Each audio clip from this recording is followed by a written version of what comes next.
Empezamos con un resumen de noticias. Resumen en imágenes.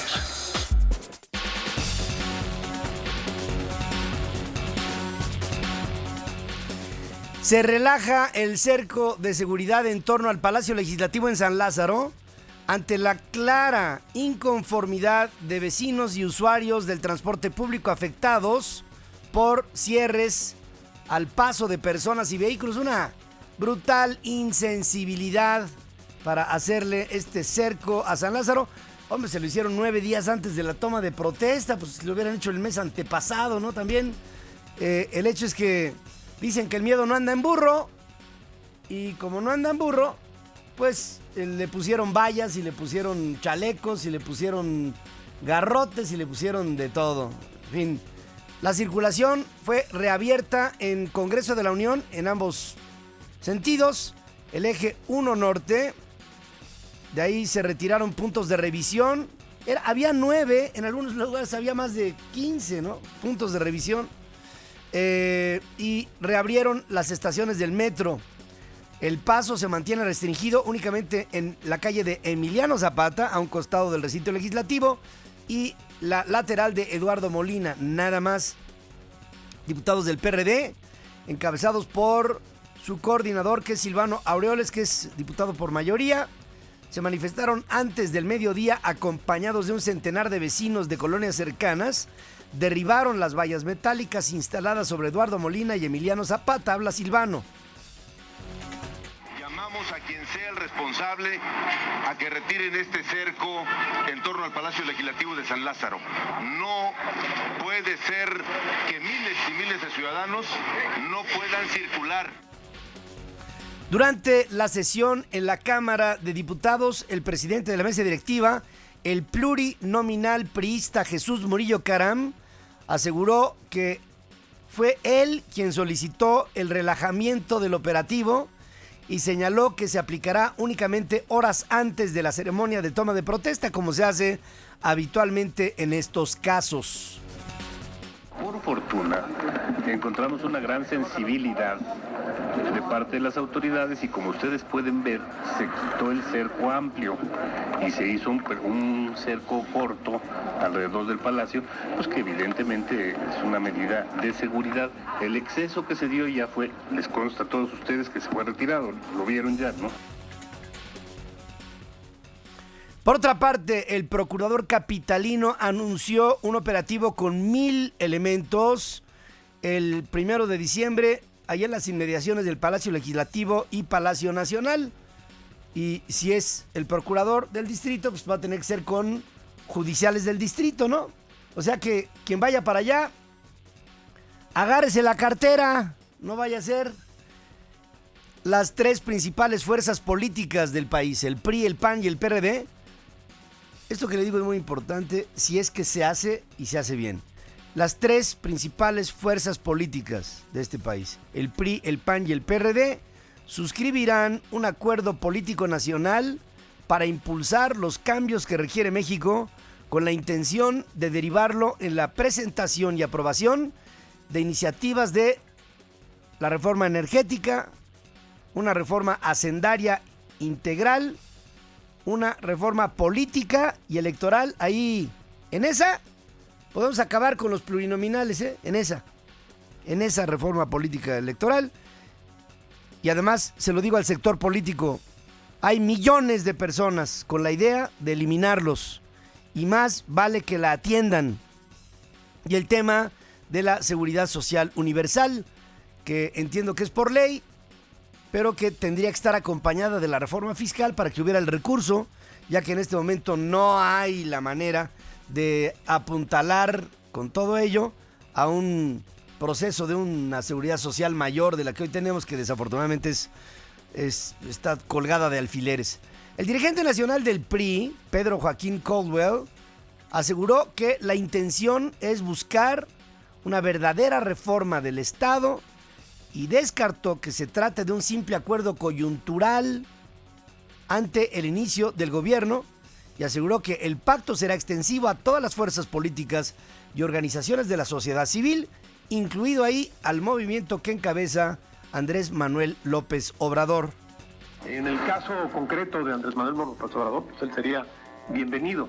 Lo que no podemos hacer es obligar a quien no quiere participar en este tipo de acuerdos. La mesa está abierta, pero lo que no podemos hacer es obligar a nadie a que venga aquí a sentarse a dialogar. Nadie puede estar obligado al diálogo, aunque sí, creo que todos estamos obligados con México, eso sí. Todos estamos obligados con este país, todos tenemos que hacer algo para que México sea mañana el país de los sueños, el país de la fraternidad, el país de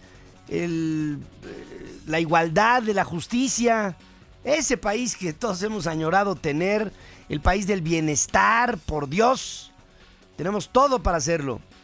Por su lado, el dirigente nacional del PAN, Gustavo Enrique Madero, aseguró que el pacto político es necesario, fundamental yo diría, para consolidar la transición democrática, defender los avances de lo que fueron los gobiernos de su partido, los dos últimos, y evitar el regreso de lo que todos tememos, las viejas prácticas. Seguimos siendo una fuerza democratizadora y modernizadora del país, dentro del gobierno y fuera del gobierno. El Partido Acción Nacional vigilará que no se dejen de lado los avances de estos últimos 12 años. Se asegurará de que se continúe trabajando en la ruta correcta para lograr que México y que los mexicanos vivamos en un país de seguridad, bienestar social y crecimiento económico, superando este impas transicional que hemos sufrido, padecido, en mucho por la falta de colaboración de las otras fuerzas políticas cuando nosotros estuvimos en el gobierno. Esto lo dice diciendo, pues defendamos. Miren, yo creo que lo más importante a defender es la libertad de conciencia, porque ahí es en donde se expresa una democracia. Si nosotros tenemos la libertad suficiente para poder decir lo que pensamos y poder, con lo que pensamos y decimos, defender los principios de una sociedad, estamos del otro lado. En medio de recriminaciones y valoraciones distintas entre las tribus perredistas, la Comisión Política Nacional del PRD aprobó ir a un acuerdo con el PRI y el PAN, pero con una agenda política de izquierda basada, pues claro, ¿qué quieren? ¿Una política de derecha o de para dónde? Pues claro que es la suya, no pierdan su DNA. Simplemente lleguen a un centro que nos permita a todos avanzar. Dice, basada en la transformación del modelo económico, no sé qué quiera decir, la reforma del Estado y la oposición a reformas que impliquen un incremento del IVA y la privatización de Pemex, anuncia el secretario general del PRD, Alejandro Sánchez Camacho. El diálogo o el acercamiento de forma institucional lo construyó el presidente de nuestro partido, Jesús Zambrano. ¿Con qué agenda? Esa es parte de la discusión. ¿Con qué calendario? No se encuentra establecido. Fue solamente el inicio, fue el acercamiento. Lo que inició nuestro compañero Jesús Zambrano será nuestro Congreso Nacional quien defina el tema de la línea política, el resolutivo final sobre todo este tipo de acercamiento. Pues, ¿cuál Congreso Nacional? Por Dios, ya está más definido que nada, hombre.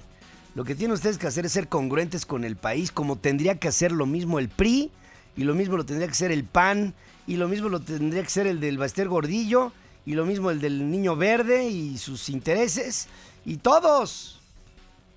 El órgano de decisión perredista acordó restringir el margen de maniobra de negociación de su dirigente Jesús Zambrano al determinar que será el Congreso Nacional, como le digo, del partido el que avale o rechace los acuerdos con otras fuerzas políticas. De nueva cuenta, los perredistas postergaron para el jueves la postura que asumirán sus legisladores durante la toma de protesta del próximo sábado. O sea, no saben si van a reaccionar como políticos o como primates, no lo sabemos todavía. El presidente de los Estados Unidos, Barack Obama expresó su confianza en establecer una relación personal y profesional estrecha con Enrique Peña Nieto durante el encuentro que tuvieron en la Casa Blanca. Obama refrendó su compromiso de impulsar temas de interés para México como el migratorio. Dice, yo estoy esperando que tengamos realmente conversaciones fructíferas. Sé que el señor Enrique Peña Nieto, el presidente electo de México, tiene una agenda en donde buscará reformas. Quiero hacer con él una relación tanto personal como profesional profunda y entiendo que habrá asuntos sensibles que podremos tratar. Peña Nieto expuso la prioridad que tendrá para su gobierno reducir la violencia con una nueva estrategia en la que será crucial la cooperación entre ambos países en el marco del respeto y otros temas como la creación de empleos y el libre flujo de personas. El gobierno ve con enorme simpatía la propuesta que usted ha postulado para lograr una reforma migratoria.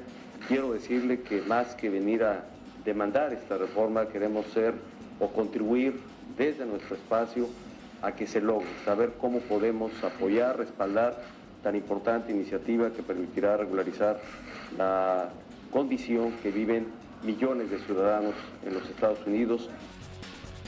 El presidente electo cumplió su agenda prevista en el Capitolio y con la secretaria de Seguridad Interna Janet Napolitano. Hoy se reunirá en Ottawa para la reunión con el primer ministro canadiense, el señor Stephen Harper. El presidente Felipe Calderón envió a la Cámara de Diputados otra iniciativa para establecer la segunda vuelta electoral en la elección de presidente de la República. La propuesta contempla el balotaje cuando ninguno de los candidatos obtenga más del 50% de los votos. Establece la votación para el primer domingo de julio de cada 6 años, como ya se hace, y la segunda vuelta en agosto, concurrente con la elección al Congreso, para que el electorado articule su decisión considerando la correlación entre el Poder Ejecutivo y el Legislativo. Interesante. En su última gira a bordo del TP-01 del avión presidencial, el principal, luego de visitar Sonora, Coahuila, Durango y Sinaloa, la tripulación del TP-01 ofreció al presidente Calderón una cálida despedida con golondrinas incluidas. La foto oficial con quienes le acompañaron a lo largo de su gestión en el avión presidencial fue muy emotiva. Y además, miren, en este tipo de viajes pues se hacen unas ligas preciosas con el comandante a bordo, con el capitán, que es su copiloto, con la tripulación suplente, con las azafatas, que son chavas extraordinarias, dependientes del Estado Mayor Presidencial, con toda la gente del servicio del avión. Es realmente todo un evento. Antes, en Sinaloa, al inaugurar un tramo de la autopista Durango-Mazatlán, que incluye 115 puentes, entre ellos el Baluarte, que es uno de 402 metros de altura, el presidente dio por cumplida su promesa de fortalecer la infraestructura de México. A mí lo que me gusta de la carretera Mazatlán-Durango, aparte del trazo que quedó y la maravilla de sus túneles y puentes, es que la carretera Mazatlán-Durango representa el triunfo del ser humano sobre la adversidad. Representa verdaderamente el que cuando el hombre pone su talento, su decisión, su voluntad política y de otras índoles para superar un obstáculo, lo logra. Por la noche, el presidente entregó el Premio de Ciencias y Artes 2012 a 13 personalidades de diversas disciplinas. Esto en el Salón Adolfo López Mateos, ahí en la Residencia Oficial de Los Pinos. La Confederación de Trabajadores de México aclara que aún no se fija el aumento a los salarios mínimos para el 2013 y criticó la confusión que generó la publicación en el Diario Oficial de la Federación, que se refiere al ajuste en la homologación de las zonas geográficas. Desaparecieron, ya sabe usted, a la zona 3, homologando a la 3 con la 2 y haciendo con esto un aumento que no fue en ningún momento ni visto, ni pactado, ni dialogado, ni nada con el sector privado. Fernando Salgado tampoco obviamente con el sector obrero. Fernando Salgado, secretario de Acción Política de la CTM, indicó que será hasta hoy cuando se instale en sesión permanente el Consejo Técnico de la Comisión Nacional de Salarios Mínimos para negociar el incremento, y adelantó que la parte laboral exigirá por lo menos 5% de aumento para paliar el deterioro del poder adquisitivo de la clase trabajadora. La reina de la belleza sinaloense, María Susana Flores, abatida el sábado en un enfrentamiento con el ejército, sí disparó un arma en la refriega. Confirmaron pruebas de radisonato, según dice la delegación de la PGR allá. El procurador del estado había adelantado que la mujer acompañaba al grupo de sicarios y que junto a su cuerpo había un fusil de asalto. Es difícil, ¿no? Ver una cosa así. En Durango, la Fiscalía General del Estado detuvo a 4 policías del municipio de Indé y a 2 estatales como presuntos responsables del ataque en el que resultó ileso el alcalde de esa localidad, Ernesto Núñez, pero muertos 8 elementos más, entre ellos una mujer embarazada y un menor de 4 años. En Zumpango, en el Estado de México, la Procuraduría detuvo a 4 policías municipales acusados de asociación delictuosa, extorsión y vínculos con un grupo delictivo en Zumpango, Estado de México. Un juez federal negó un amparo al exdirector de operaciones de la Comisión Federal de Electricidad, este hombre de yates regalados y Ferraris, Néstor Félix Moreno Díaz. Además, con la cara toda cirugiada, que parecía un remedo de otros que conocemos, en contra de la formal prisión por el delito de cohecho y enriquecimiento ilícito que obtuvo a través de sobornos cuando ocupaba esta dirección de operaciones de la Comisión Federal de Electricidad. Moreno Díaz está internado en el reclusorio oriente de esta ciudad y aún puede impugnar la resolución ante un tribunal colegiado de circuito. Por otra parte, el juez 13º de distrito en materia de amparo negó el recurso de amparo a Napoleón Gómez Urrutia en contra de la ficha roja emitida por México para la Interpol, para que venga con ello o devenga de ahí su localización y captura. El magistrado ratificó la orden de aprehensión al Ministerio Público Federal. Por unanimidad, la Asamblea General de la ONU aprobó la resolución presentada por México sobre la cooperación internacional contra el problema mundial de las drogas, que incorpora la propuesta del presidente Calderón para llevar a cabo una sesión especial en la que se revisen las políticas y estrategias actuales para que se enfrente este flagelo por la sociedad moderna. 95 países miembros de las Naciones Unidas copatrocinaron el proyecto, entre los que destacan varios de América Latina y el Caribe, la Unión Europea, así como Japón, China, Australia y el propio Estados Unidos. La sesión especial se celebrará a principios del 2016, luego de un proceso preparatorio que iniciará el próximo año. La última sesión especial de la Asamblea General de la ONU para abordar el tema de las drogas se celebró hace 14 años, en 1998, también por iniciativa de México. Los senadores republicanos Kay Bailey y Hutchinson y John Kill presentan un proyecto para legalizar a cientos de jóvenes indocumentados que llegaron niños a los Estados Unidos. La iniciativa de ley se denomina Archive Act, o sea, el acto del archivo, y es una versión revisada del Dream Act, del acto del sueño, que pese a contar con apoyo bipartidista ha permanecido estancada en el Congreso. Kill y Hutchinson trabajaron en el proyecto durante un año y aseguran que no es una respuesta política a las elecciones, pero agregaron que es el momento oportuno para iniciar un debate. Tenemos que hacer que ruede la pelota, dicen los senadores republicanos. Mientras, la revista Time considera a los indocumentados en los Estados Unidos como uno de los 40 personajes más influyentes del año, por lo que podrían ser seleccionados como personaje del 2012.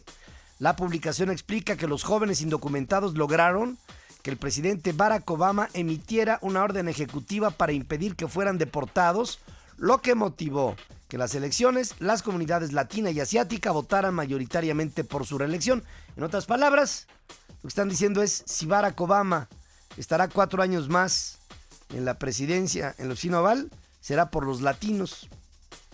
Además, Time señala que los indocumentados continúan con su influencia, pues después de las elecciones, los republicanos por primera vez consideran una verdadera reforma migratoria. Vamos a ver, ¿tendrá esto que avanzar? La Autoridad Nacional Palestina iniciará el proceso legal en contra de Israel ante la Corte Penal Internacional si los análisis forenses prueban que el histórico líder palestino Yasser Arafat fue asesinado, según advierte la comisión que investiga el deceso. El equipo médico que participó en la exhumación informó que se tomaron alrededor de 20 muestras, cuyo análisis podría llevarse al menos 3 meses, por lo que los resultados estarían disponibles hasta marzo o abril del año entrante.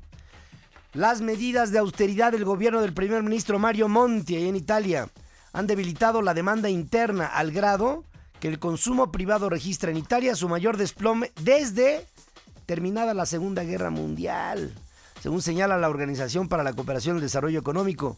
Y mire que acabada la Segunda Guerra, muerto Mussolini, derrotado los países del eje, devastada Italia. Imagínense cómo andaba el consumo interno. Bueno, desde entonces no había un momento como el de ahora en Italia.